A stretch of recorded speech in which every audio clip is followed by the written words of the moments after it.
اللهم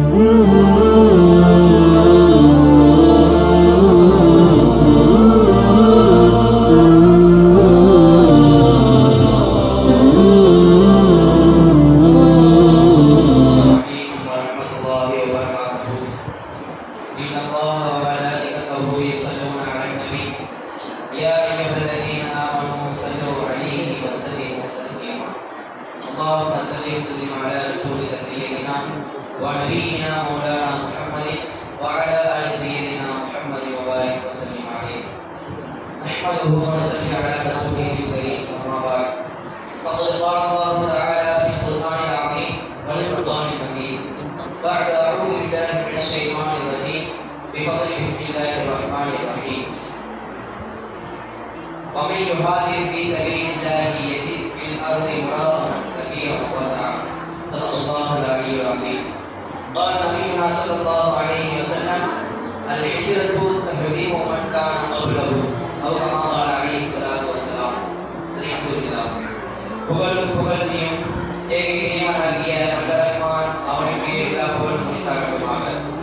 மேலும் சாந்தியும் சமாதானமும் கண்மணி நாயகம் ரசூலே அக்ரம் பெருமானார் ஸல்லல்லாஹு அலைஹி வஸல்லம் அவர்களின் மீதும் அவர்களை சற்றும் பிசராமல் பின்பற்றி வாழ்ந்து மறைந்த உத்தம சத்திய சஹாபாக்கள், தாபியீன்கள், தபா தாபியீன்கள், நாதாக்கள், ஷுஹதாக்கள், அவுலியாக்கள், வலிமாக்கள் மேலும் இந்த நல்லதோர் மஜ்லிஸிலே இந்த நன்னாளிலே நம் அனைவரின் மீதும் உண்டாகட்டுமாக. ஆமீன். அல்ஹம்துலில்லாஹ். ஹிஜ்ரத் தரும் படிப்பினை வருடத்தின் ஆரம்பத்திலே ஒரு ஷஹ்ருல் முஹர்ரமுல் ஹராம் என்று சொல்லக்கூடிய சங்கையான 4 மாதங்களில் ஒன்றான வருடத்தின் ஆரம்ப மாதமான முஹர்ரம் மாதத்தின் ஆரம்பத்திலே நாம் எல்லாம் அமர்ந்திருக்கிறோம். வரக்கூடிய ஆஷுரா நோன்பை கடைபிடிக்கக்கூடிய நமக்குரிய பாக்கியத்தை வளர்க்கலாம் தருவானாக. ஹிஜ்ரத் தரும் படிப்பினை இந்த முஹர்ரம் மாதத்திலே ஹிஜ்ரத்திலிருந்து நாம் என்ன படிப்பினை எடுக்க வேண்டும் என்றால் 3 விஷயத்தை எடுக்கலாம்.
நான் கண்ணுக்குள்ள போட்டுறேன், அந்த சனப்பொழுது நீங்க சென்று விடுங்க அப்படின்னு சொன்னோடனே அல்லாஹ்வுடைய கட்டளைக்கு ஏற்ப நாயகமும் ஒரு கையில மண் எடுத்து அப்படி தூக்குறான்.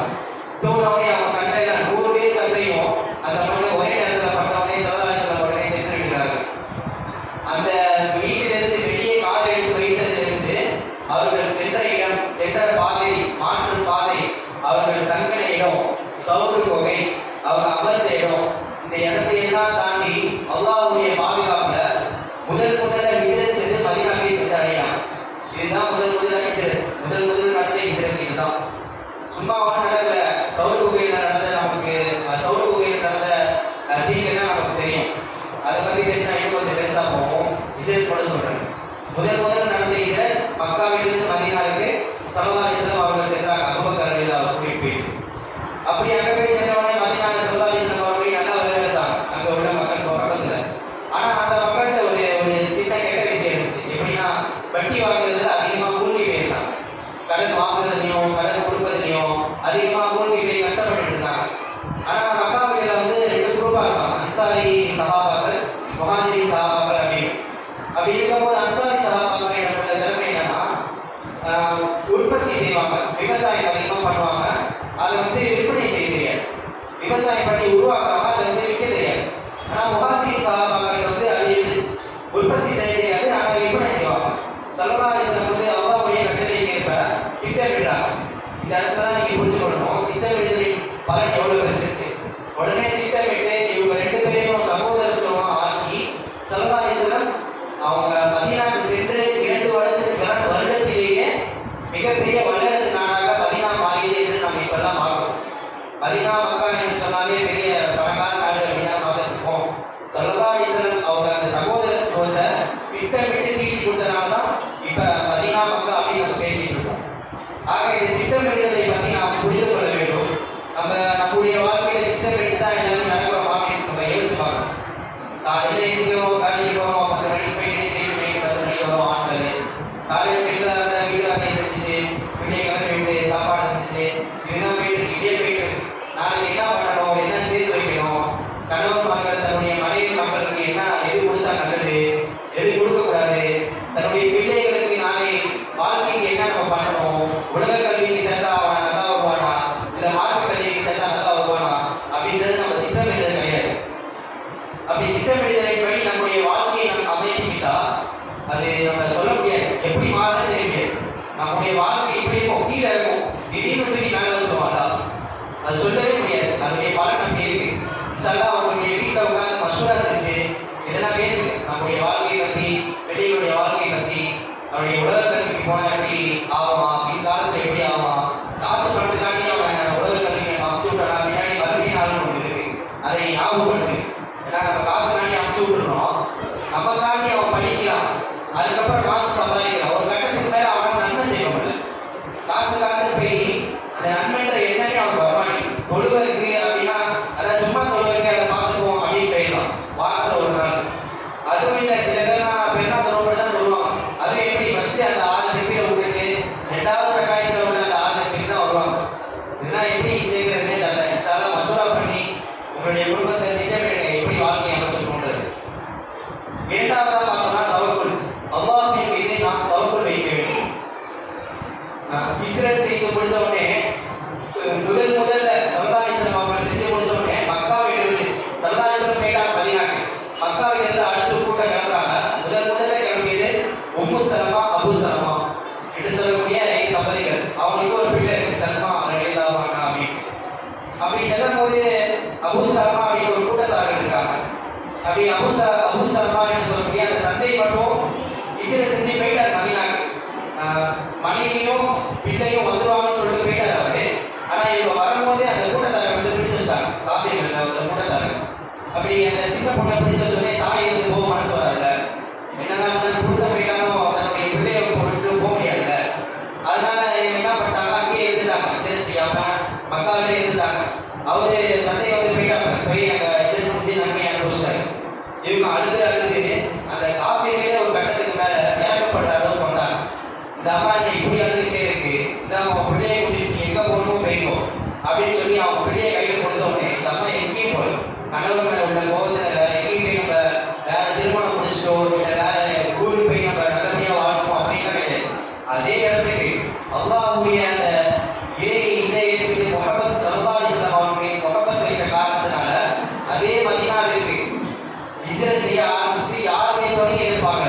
தனியா ஒரே ஆளா தன்னுடைய மகளை கூப்பிட்டு மதீனாவுக்கு இதனை செஞ்சுட்டாங்க.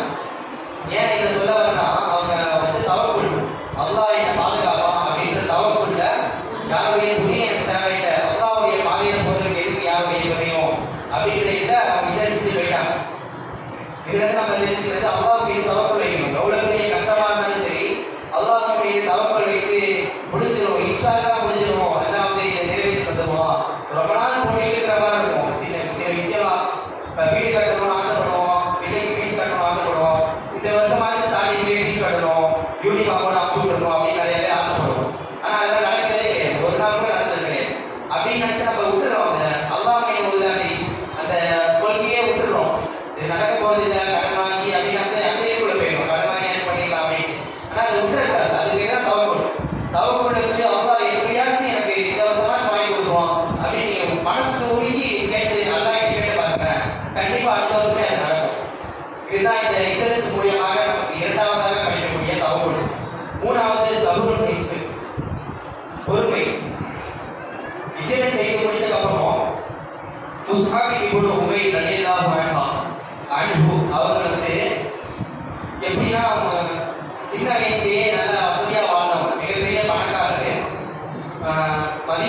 மக்காவிலிருந்து ஸல்லல்லாஹு அலைஹி வஸல்லம் அவர்களுடைய அந்த கொள்கையை ஏற்றுக்கொண்டு எல்லா சுகத்தையும் சொத்து சுகம் எல்லாத்தையும் விட்டுட்டு மதீனாவுக்கு செல்றாங்க. மக்காவிலிருந்து எதையுமே எடுத்துட்டு போல, ஒரு காசு கூட எடுத்துட்டு போல, வழியில செலவு செய்யறதுக்கு சாப்பிட்றதுக்கு எதுவுமே எடுத்துட்டு போல. அங்கே போய் நம்ம என்ன பண்ண போறோம் அதெல்லாம் யோசிக்கவே இல்லை. ரசூலுல்லாஹி ஸல்லல்லாஹு அலைஹி வஸல்லம் அவர் இருக்காங்க, நான் போறேன், அல்லாஹ் மீதிலாம் பார்த்துப்போம் அப்படின்னு நினைச்சு அவங்க போறாங்க. அங்கே போய் சேர்ந்தாங்க. வரலாறு எழுதப்பட்டு ஸல்லல்லாஹு அலைஹி வஸல்லம் அவர்கள் வந்து இந்த அபூ முஸ்அப் இப்னு உமைர் ரலியல்லாஹு அவங்க வஃபாத் ஆயிட்டாங்க. வஃபாத் ஆகி அவங்க கடைசி காலத்தில் ஜனாசா துணி, கஃன் துணி இருக்குல்ல, அதுக்கு கூட அவங்க துணி இல்லை. ஸல்லல்லாஹு அலைஹி வஸல்லம் அவங்க பார்த்து கண்ணீர் வடிக்கிறாங்க, நாயகமே கண்ணீர் வடிக்கிறாங்க. அப்படி வடிச்சுட்டு அந்த ஜனாசாவை அடக்கிட்டு வரும்போது ஸல்லல்லாஹு அலைஹி வஸல்லம் அப்படியே ஒரு மாதிரி காலை ஒட்டி தூக்கி ஒரு மாதிரி நடந்துட்டே வந்தாங்க, கஷ்டப்பட்டு சிரமப்பட்டு வந்தாங்க. சஹாபாக்கெல்லாம் எல்லாம் ஒன்றா செய்து கேட்குறாங்க, நாயகமே ஏன் இப்படி நடக்கிறீங்க, ஏன் சிரமப்பட்டு நடக்கிறீங்க அப்படின்னு கேட்டதுக்கு நாயகம் சொன்னாங்களாம், முஸ்அப் இப்னு உமைர் ரலியல்லாஹு அன்ஹு அவர்கள் இந்த பொறுமையாக இருந்தாங்க, இதற்கு பலன் நான் அல்லாஹ் தருவான்னு எதிர்பார்த்தேன், ஆனால் அதனுடைய பலன் எவ்வளோ பெருசு தெரியுமா, மலக்குமார்கள் ரஹ்மத்துடைய அனைத்து மலக்குமார்களையும், சொர்க்கத்தினுடைய ரஹ்மத்தினுடைய அனைத்து மலக்குமார்களையும் அல்லாஹ் வானத்திலே நிரப்பினான், பூமியை நிரப்பினான். எங்க கால் வச்சாலும் ரஹ்மத்துடைய மலக்குமார்களாக இருக்காங்க, அதனால நான் ஒளிஞ்சு ஒளிஞ்சு நடக்கிறேன். அல்லாஹ் இந்த முஸ்அப் இப்னு உமைர் ரலியல்லாஹு அவர்களுடைய கூட ஈமானை நமக்கு தருவான், உங்களுக்கும் தரணும் அப்படின்னு நாயகம் ஸல்லல்லாஹு அலைஹி வஸல்லம் அவர்கள் துஆ கேட்டு சஹாபாக்களிடம் சொன்னாங்களாம். அப்துல்லா இப்னு அவுஃப் ரலியல்லாஹு, அப்துர் ரஹ்மான் இப்னு அவுஃப் ரலியல்லாஹு அவங்களும் மிக செல்வந்தர்கள். எல்லாத்தையும் விட்டுட்டு மக்காவிலிருந்து மதீனாவுக்கு போறாங்க. எப்படி அவங்க கிட்ட செல்வம் இருந்துச்சுன்னா அந்த மக்காவை போல ஒரு 3 மக்கா நகரம் உருவாக்கலாம், அந்த அளவுக்கு செல்வம். அந்த அளவுக்கு செல்வமும் சரி, மனைவி மக்களும் சரி, பிள்ளைகளும் சரி, அவ்வளோ பெரிய அந்த பெரிய தலைக்கட்டுவாங்க. அந்த மாதிரி ஒரு ஆள் மக்கால அப்துர் ரஹ்மான் இப்னு அவுஃப் ரலியல்லாஹு அவங்க இஸ்லாத்தை ஏற்றுட்டு ஸல்லல்லாஹு அலைஹி வஸல்லம் அவர்களுக்காக இஜரத் செஞ்சு மதீனாவை சென்று அடைஞ்சாங்க. எதுவுமே எடுத்து போல, எப்படி மஸ்ஊத் இப்னு உமைர் ரலியல்லாஹு அவங்க செஞ்சாங்களோ அதே போல தான் இவங்க செஞ்சாங்க. வரலாற்றிலே கூறப்படுது, அவங்க எப்படி 3 மடங்குக்கு சொத்து வச்சிருந்தாங்களோ அதே கூட 3 மடங்குக்கு 3 மடங்கு 10 மடங்கு அப்படியே ஆக்கி வந்துட்டாங்க. இதே வச்சிருந்தாங்க. வெறும் வெறுமதியாக போனவங்க 3 வருடத்தை அப்படியே ஆக்கி கொடுத்தான். அல்லாஹ் மீது அவங்க இது வச்சதுனால கஷ்டம் வரும் முன்னாடி அதை பார்க்கல. அவங்க கஷ்டம் கண்டிப்பாக எதுவும் தெரிஞ்சுதான் போனாங்க, எதுவுமே இல்லை அப்படின்னு தெரிஞ்சுதான் போனாங்க. ஆனால் பின்னாடி அல்லாஹ் வந்து அவங்களுக்கு லேச வச்சுட்டான். இது வந்து 3 விஷயம் நம்ம எடுத்துக்கணும். திட்டமிடுதல், இதற்கு படிப்படியிலிருந்து திட்டமிடுதல் ஒன்று. திட்டமிட்டு எந்த காரியம் செஞ்சாலும் அது நடக்காமல் போகிறது கிடையாது. அந்த திட்டமிட்டாலும் திட்டமிடலைன்னா கண்டிப்பாக நடக்காது. ஏனோ நம்ம பார்த்துக்கலாம் அப்படின்னு கண்டிப்பாக நடக்காது. திட்டமிட்டு செஞ்சு பார்க்க கண்டிப்பாக எந்த விஷயமா தான் நடக்கும். பல அரசியல்வாதிகளே எவ்வளோ பெரிய பெரிய விஷயங்கள் திட்டமிட்டு பண்ணுறாங்க. சின்ன விஷயமா இருந்தாலும் சும்மா ஒரு அரசியல்வாதி வந்து ரோட்டை போகிறாங்கனாலே அது ஒரு மாதத்துக்கு முன்னாடி இருந்து வழியை சரி பண்ணுறது, ரோடு போகிறது. இப்போ கூட நம்ம ரோடு போட்டுட்டு இருக்காங்க, யார் போகிறான்னு இல்லை. ஆனால் ரோடு போகிறது வந்து பாதுகாப்பு அப்படின்னா ஒரு மாதத்துக்கு முன்னாடி, அது ஒரு மாதத்துக்கு வரதுக்கு முன்னாடி நம்ம பார்த்தா அதுக்கு என்ன பண்ணுவாங்க தெரியல.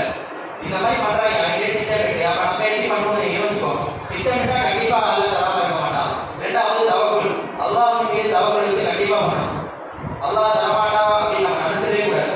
ரொம்ப நாளாச்சு, நானும் ரொம்ப நாளா கையேந்தி துவா கேட்கிறேன், ஒரு வாட்டி கூட எனக்கு தரவே மாட்டானே, நான் என்ன அவ்வளவு பெரிய பாவியா, நானும் துவா கேட்கிறேன், தொழுகிறேன், எல்லாமே பண்றேன் அப்படின்னு நம்ம சொல்லலாம். ஆனா அல்லாஹ் கண்டிப்பா கைவிட மாட்டான். சோதனை தான் இதுதான். சோதனையை அடுத்துதான் லேசு இருக்கு. இன்னமான உசுரி யூஸ்ரா, லேசுக்கு கஷ்டத்துக்கு அப்புறம் தான் லேசு இருக்கு, லேசு இருக்கு என்று குர்ஆன் ரெண்டு வாட்டி சொல்றாங்க. இன்னமான உசுரி யூஸ்ரா, இன்னமான உசுரி யூஸ்ரா, கஷ்டத்துக்கு அப்புறம் தான் லேசு இருக்கு, கண்டிப்பா கஷ்டத்துக்கு அப்புறம் தான் லேசு இருக்கு அப்படின்னு ரெண்டு வாட்டி சொல்றாங்க. அதனால அல்லாஹ் மீது தவக்குல்ன்றது நம்ம விடவே கூடாது. எப்பயுமே நம்ம வஃபாத் ஆகிற நிலைமையில கூட அல்லாஹ் மீது நம்ம தவக்குல் வச்சிடணும்.